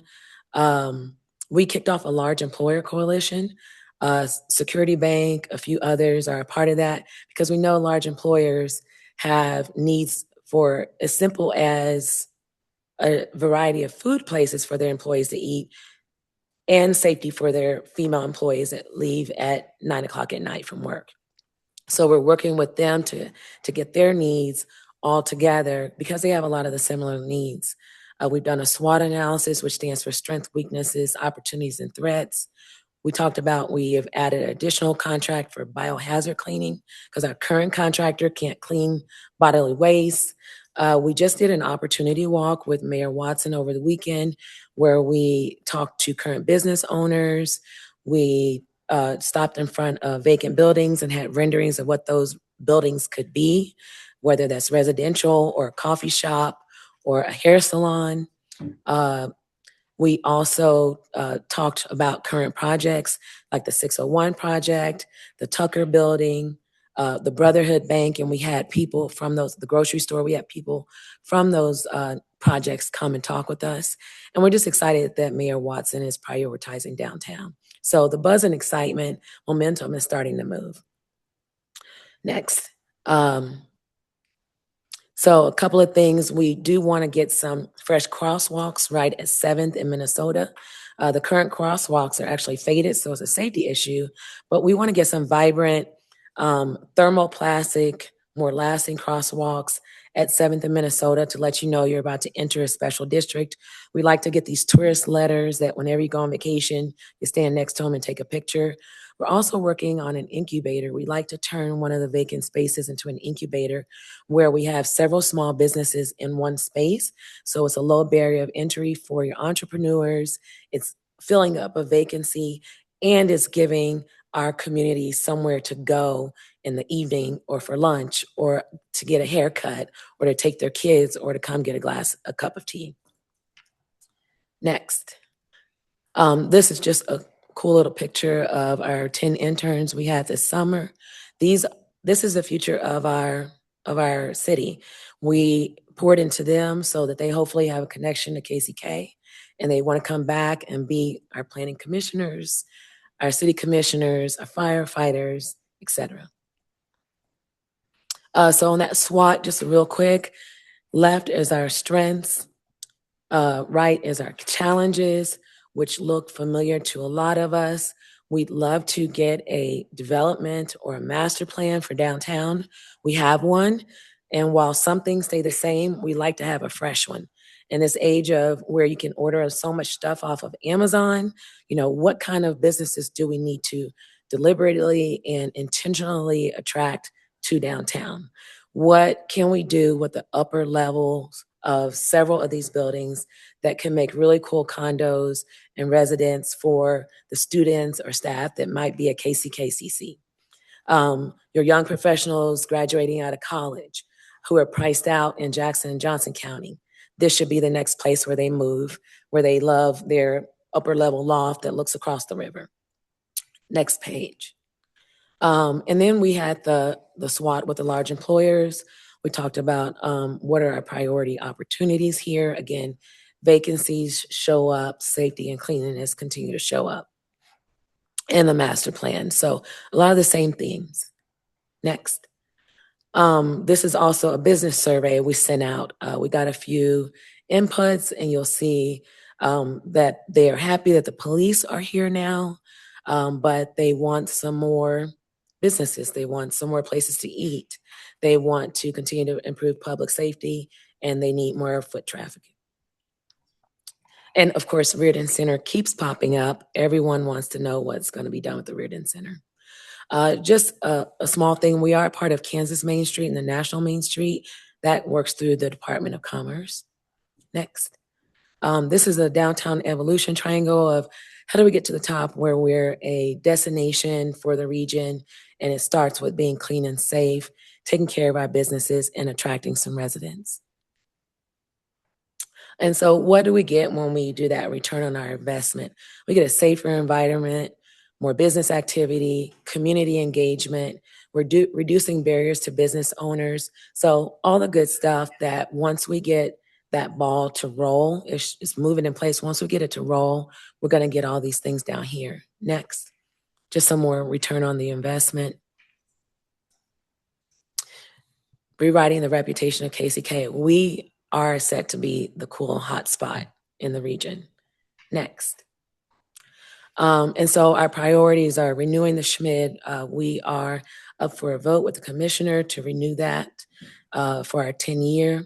We're going to do an open space tour and open up some more vacant properties in the fall. We want to have a Christmas parade in a holiday park. I'm working through permitting right now because everybody loves Christmas lights. Everybody loves a parade. We want to, again, have a redevelopment or a master plan, continue on cleaning and safety. It's at the foundation of our comeback. A car show and other events, continue to work with businesses on facade fix-ups. We love that incubator we talked about. And just to have a fundraiser in downtown and really celebrate the people who are championing downtown KCK. We're seeking out collaborative projects. We want to increase volunteers, partners, and investors, more engagement, and continue to tell the good news about downtown KCK. This is a recent picture. That picture I just showed you is a picture from Saturday. We had a nice crowd standing in front of, I think that's Nick's Pizza and Subway, that we just were talking about how could we enhance the way this looks? What other eateries do we need down here to give some variety? So really great conversation from members of our community. And I think it was about 60 people who came. And so again, please continue to prioritize downtown. Please support us in our safety and cleanliness efforts. We'd love to attract some arts down here. In fact, the Tucker building did sell to a couple who is going to help bring arts and have an art studio downtown. Support the master or redevelopment plan. Support the small business incubator. Help us continue to strengthen and find more public-private partnerships. Continue to advocate and tell our story. We'd love to have the UG make it easier to open a business. And that what I call a concierge service. A new business is coming to downtown, hold their hand, make them feel wanted, help reduce barriers. And then we want to come back before either you and or the commission on a regular basis so that you know what we're doing. And you don't have to guess, and you know you have a direct line to us. I think that might be it. That it? Any questions? Thank you for the work that you're doing, for one. Any questions from anyone? This is for information only, correct? No action? Action, Byron Todd Planning Department, action is needed. I'm sorry? Action is needed. Okay, I see the resolution, but in my agenda, it says no action. It says for information only.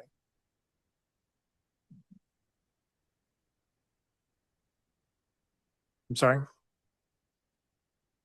Oh, I'm sorry. That's for the last item. Okay. Gotcha. Okay, so the action, go ahead, Commissioner Ernst.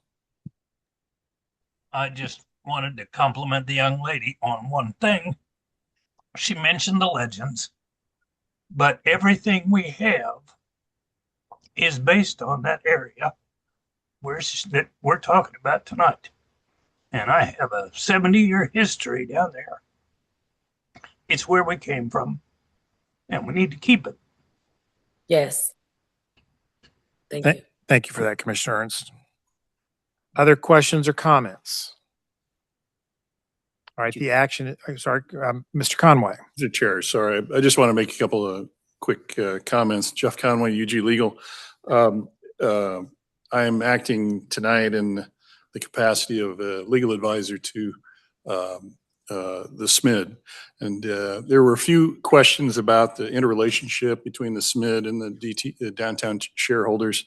And essentially what's the interrelationship is that the SMID is authorized by statute, and it's up every 10 years. It's that cycle. And so it would expire at the end of this year. And the idea is to get it in place and ready to go for the next 10-year cycle starting January 1, 2027. So it is a taxing entity. And as you know, with taxes, everybody pays them. And so taxes and voluntary fees are two different things. So it is a taxing entity, the SMID is.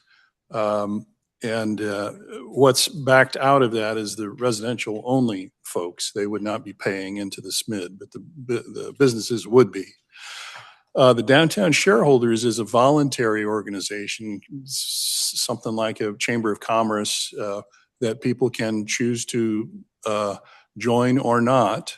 And so the state statute authorizes the SMID to have an agent, a manager of sorts. And so that's what happened here was that they put out an RFP and the downtown shareholders was chosen through that process as the manager for the SMID. SMID has no staff of its own. I kind of act as advisor for this SMID as we do all boards and commissions of the unified government. But there is really no staff. And so the SMID has to rely on the downtown shareholders to provide that function. And Dawn and her group is doing that. And so that's why they're advocating here tonight with you. So the other piece is that under KSA 12-1796, sub E as in egg, there's an excerpt, and this is the reason you have this item before you. It says the governing body, which would be the Board of Commissioners, shall not take final action on the proposed district within 30 days after the public hearing, which will be September 3rd, has been held, nor prior to the receipt from the Planning Commission of a finding that the proposed district is consistent with the comprehensive plan for the development of the city. So that's how that piece fits into this entire renewal process for the SMID, the 10-year. So just, sorry, I wanted to clarify all of that. So you need an affirmative finding that it does meet the requirements, correct? Yes. It is consistent. And recommendation of the ordinance that's before us tonight? To the Board of Commissioners? Yes. All right. I think it probably could be a verbal motion that it is, the planning commission has found it to be consistent with the comprehensive plan. All right. Any questions for Mr. Conway? Do you have a question? Commissioner Beth? Yeah, I was at the meeting with the library board about the statute on taxing entities if you don't live in the district. Does the SMID vote on the mill levy and the taxing? That's a great question, Commissioner. And the difference between the library board and this board is that the SMID is an advisory body, and the actual governing body of the SMID is the Board of Commissioners, who are all elected. And so because they're elected, they don't have to reside within the district of the SMID or anything like that. Does the SMID vote on the mill levies? The SMID advisory board recommends, and the Board of Commissioners can decide to take it or reject it or change it or however they want. Because I don't think that statute just pertains to the library board. It pertains to controlling taxing if you don't live in that area. That's right. And it was written in such a way that really the only group that it applied to is the library board, because that's a board that sets the rates, that binds the Board of Commissioners on the rate, but it's appointed. Okay, interesting. All right, other questions or clarifications needed? Commissioner Ward? I probably need to recuse myself from a vote because I'm on the downtown shareholders board. There you go. Thank you. I was wondering if that was going to be a case. All right. So you'll need to recuse, and I'm assuming that's fine with you. Yeah, Harley. that's All right. appropriate. If you could step out, I mean, that'd be, yeah. It would be what we do with everything else when we have a recusal. So yes. No, but you're right. It is. Parking lot fine with me. Fine. You just go, or you just go to the room right there. We'll call you right back in. Yeah, that's fine. Shut the door and don't take anything.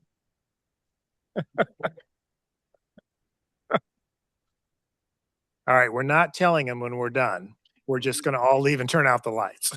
All right, and then I'll text him about 20 minutes from now. Any questions or clarifications needed? Commissioner, I'm sorry, Mr. Farley, and then I'll go to Commissioner Jones.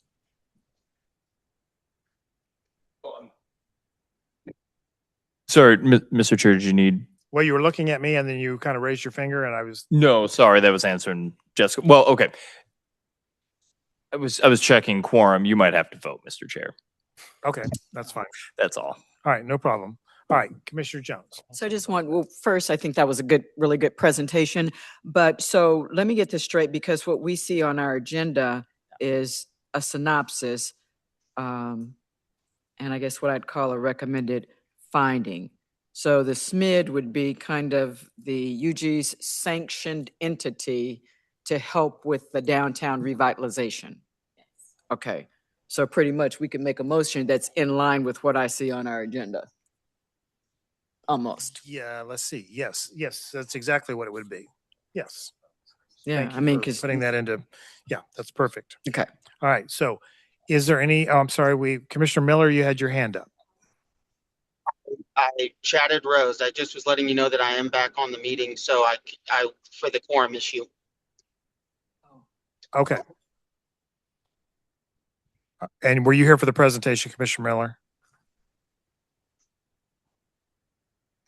Yes, I hopped on right at the beginning of it. All right, great. Thank you very much. Okay, any other questions or clarifications needed?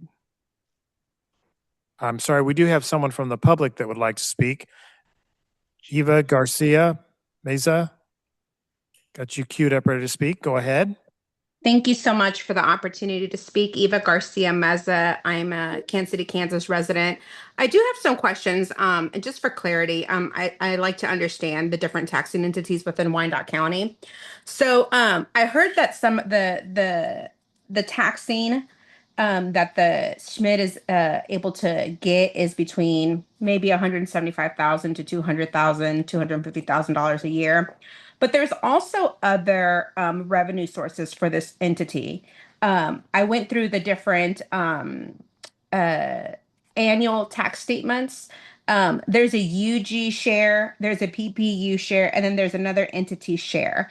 And between all of those, it's about another almost 175 to $200,000. So the reality is that this entity gets to have probably about 250 to $400,000 a year. So to that point, I'd like to ask, beyond just cleaning and security, which I mean, yes, we can see it, and yes, people may feel certain a little bit safer. What are actual tangible things that have been accomplished with that money? Because 10 years, it's been established for 10 years, and it's been 10 years of a downtown that really has had no revitalization. Like, and I don't mean that in a disrespectful manner. I just mean it in the reality of things. That's my first question. My second question is, um, how are the businesses that are in that area being engaged? And I ask that from a place of this is a lot of minority owners are down there. So there may be language, accessibility, and impairments that make it so that they don't even know that this is an entity that is on top of the regular UG property taxes. So I think it would be crucial that those business owners understand this is an additional tax on top of property taxes. And I think So that's a I would like to answer that question first. We actually got a grant from the Kauffman Foundation for DTS, and I'm using that grant to have a part-time admin who is bilingual. And I have sent her to the, I went with her, I have sent her to the properties. She's called, she's emailed, she's rewritten and translated documents.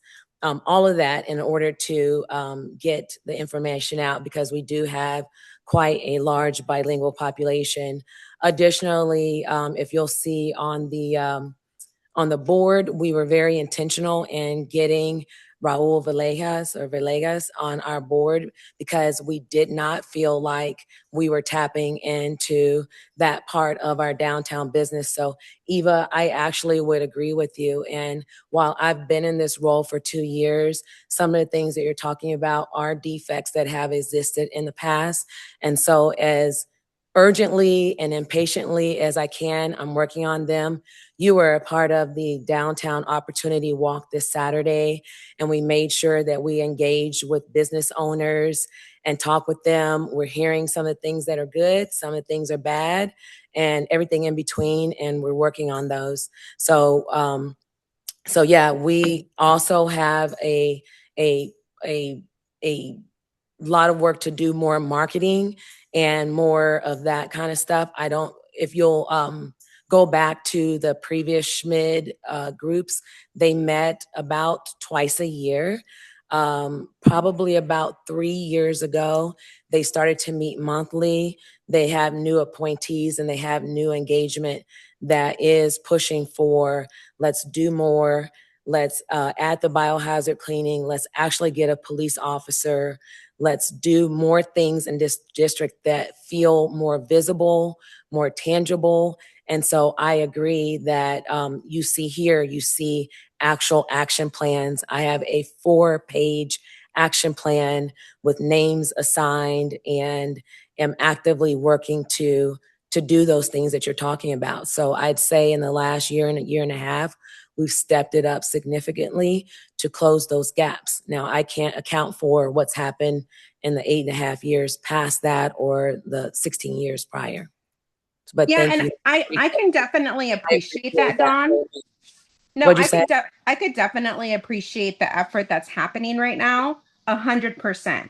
My concern is if you look at the trend, the whole time that this taxing entity has been in place, and you look at the revenue that this entity has taken, you're looking at about $3.5 million.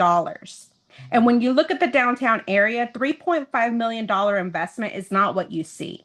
So while I can appreciate what is happening today, unfortunately, how it comes across is too little too late, right? And a lot of that is because we are at a point of having to reestablish this. So my like I said, this is not to take away from the efforts that are happening. And you're absolutely right. I was there on that walk on Saturday, but a lot of that was envisioning something without materializing, right? We're looking at businesses or buildings, vacant buildings with owners that conversations haven't really happened with those owners.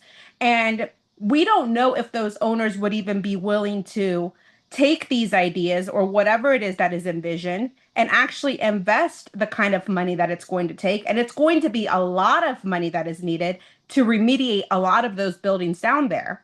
So my concern is we continue a taxing entity for another 10 years, and we can't bring any of these envisionings to fruition because of the cost that it's going to cost. Well, some of that is private and some of that is public. So when you talk about how much it costs, it depends on what you're talking about with public investment, private investment, and incentives. So every business is a different mix of those. So you can't really make that general statement. But yeah, I think that we've got to deliver going forward. It's a do or die. But again, we don't want our downtown, we don't want the legacy of KCK to go down. It has to go up. We have the Chiefs coming in 2031. We want them to fly over downtown in addition to the other parts of KCK. So that's what I'm working with. So, but I agree. And like I said, we've got to get that engagement, and the people like you who are very passionate about downtown and want to see it come back, want to continue to champion the diversity that's downtown and make everyone feel like their voice is heard. So our opportunity walk this Saturday was getting some community input from owners along the way, from investors, from people. We had 3 sets of people who owned restaurants that were actively looking at the buildings to see if their restaurant would fit in there. The next step of that is the open spaces tour, the second one that we'll have, where people actually go in and really talk to the owner of the building, set how much it costs per square foot, see how much the build out is going to cost, and continue to work and take those steps towards. But yes, thank you. All right. Any other questions, Eva? The only other thing I would say is potentially it's not a 10-year. I don't know if this is even something that could be up for consideration.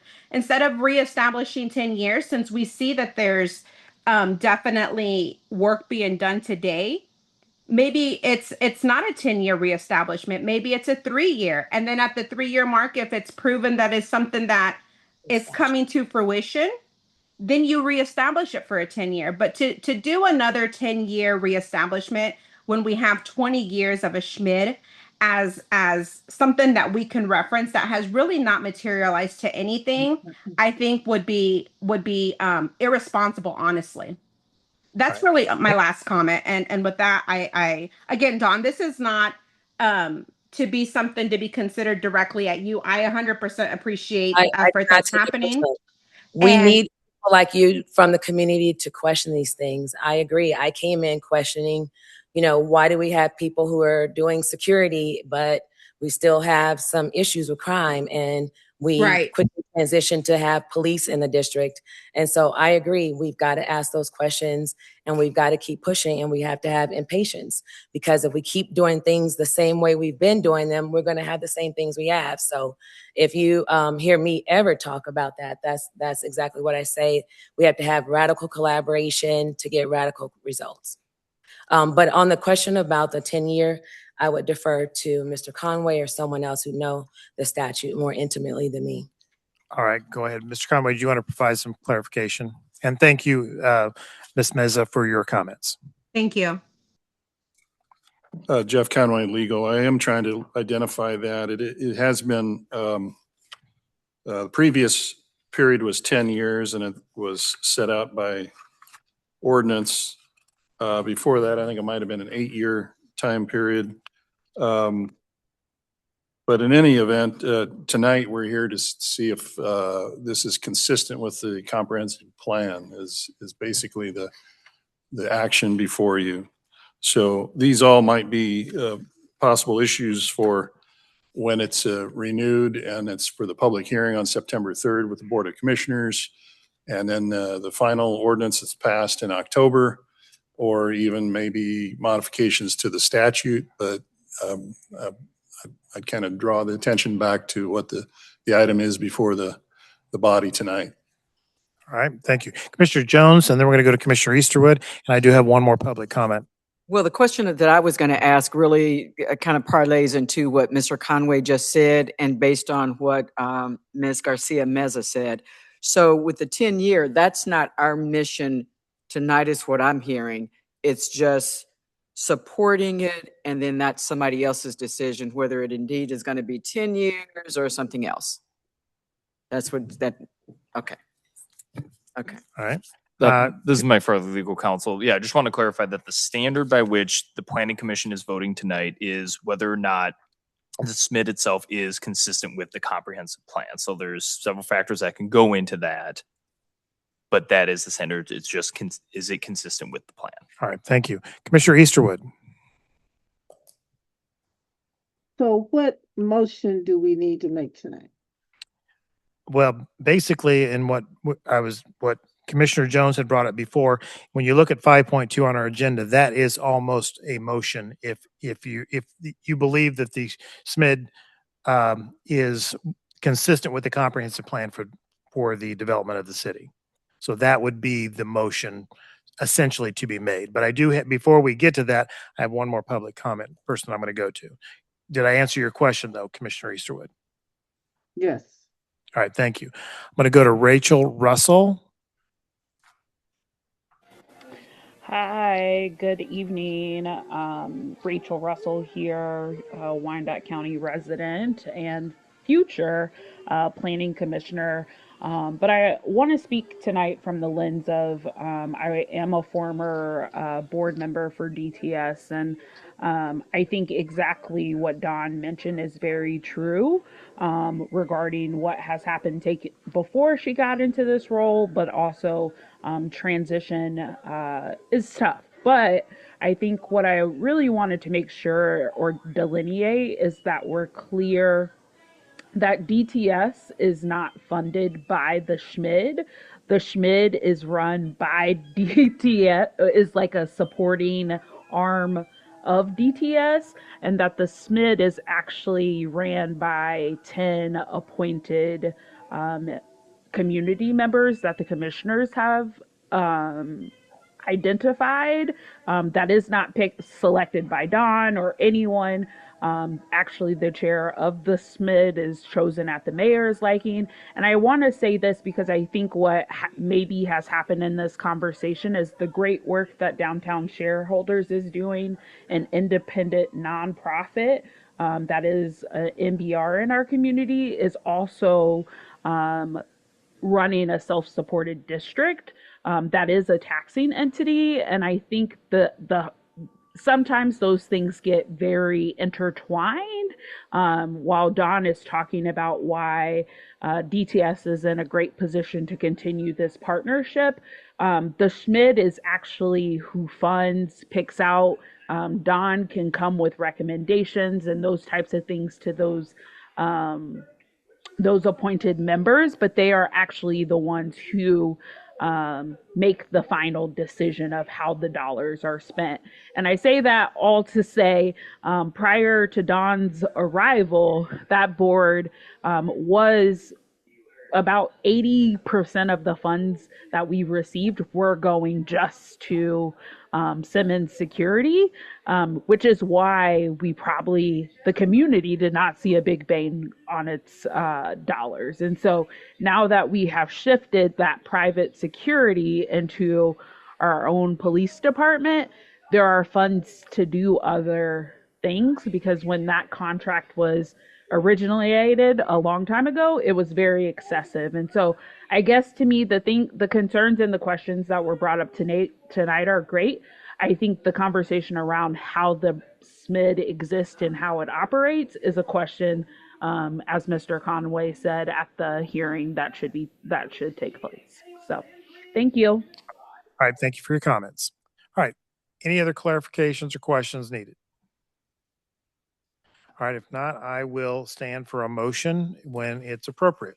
Commissioner Jones, did you want to take a I stab? do. I'm going to Thank you. take a stab at making this motion as I understand it. So I make a motion that this body, the planning commissioners, declare that we find that the downtown Kansas City, Kansas self-supporting municipal improvement district, otherwise known as SMID, is consistent with the comprehensive plan for the development of the city. I'd also note that this finding is a prerequisite to the renewal of the SMID by ordinance.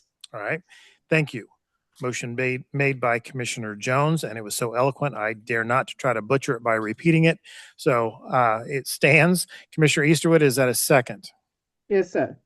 All right, thank you. Any discussion? Seeing none, roll call, please. Beth, Aye. Ernst, Aye. Jones, Aye. Moeller, Aye. Easterwood, Aye. Miller. Aye. Okay, motion carries 6-0. All right, thank you very much. I I do, believe, first of Chair. all, we need to go wake up Commissioner Ward, and there were, yes. I before just he comes would- back. Yeah, I just would like to make a quick comment based on the testimony that we heard. And that is that I would say, because I heard the comment and am concerned about too little, too late. And in part, I don't say this in a disrespectful way, but my comment back to that would be better late than never. And that I am, for one, interested in this project and am very hopeful that current leadership, that should this need to be modified, whether it's 10 years, whether it's 5 years or whatever, will just pay close attention to some progress being made that's desired. Thank you. All right, thank you.